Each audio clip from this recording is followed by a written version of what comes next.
son. You can have any kind of dog that can snap.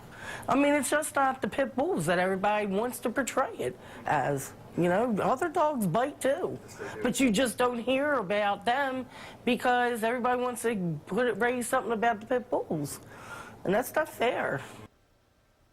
That was Regina Cherney, the owner of the dog that attacked that two-year-old little boy in Essex on Tuesday in her home. He is the boy's grandmother. Now, Christian Schaefer covered that story. He also covered the debate and legislation about pit bulls just passed in Annapolis. Very, very volatile issue.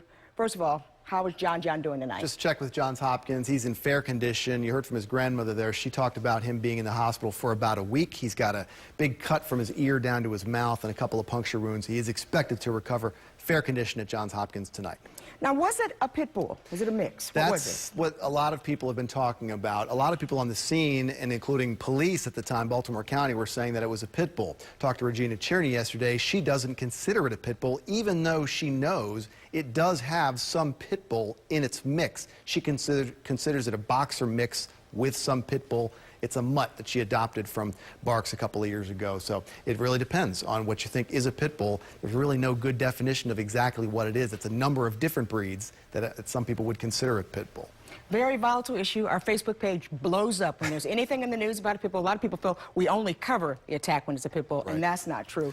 How does this relate to everything that's going on in Annapolis in terms of legislation? Well, in some ways, it doesn't relate because there won't be a lawsuit in this case. This case involved the grandmother, the grandmother's dog, and the little boy, and so we won't be getting a lawsuit coming from the boy against his own grandmother, understand? So this case doesn't relate directly to what's happened in Annapolis. However, it does bring up a number of issues that are related to what happened in Annapolis. Number one, this deal with the breeds. Now it doesn't matter anymore. All breeds are the same in the eyes of Maryland law now. No matter what kind of dog bites, any lawsuit will be treated the same way. So that's one thing that kind of clears up some of the confusion.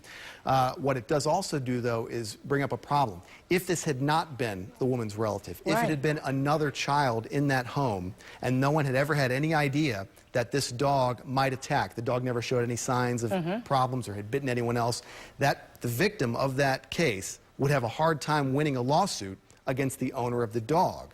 Because under the current law, the way it was just recently changed, the way it is now, dogs are given that one free bite. There's a presumption that the dog didn't do anything until it has already bitten someone.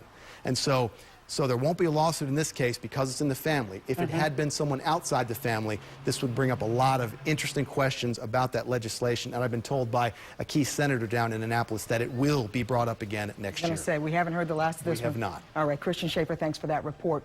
The debate over dangerous dogs tends to center around pit bulls, but they're not the only dogs to attack.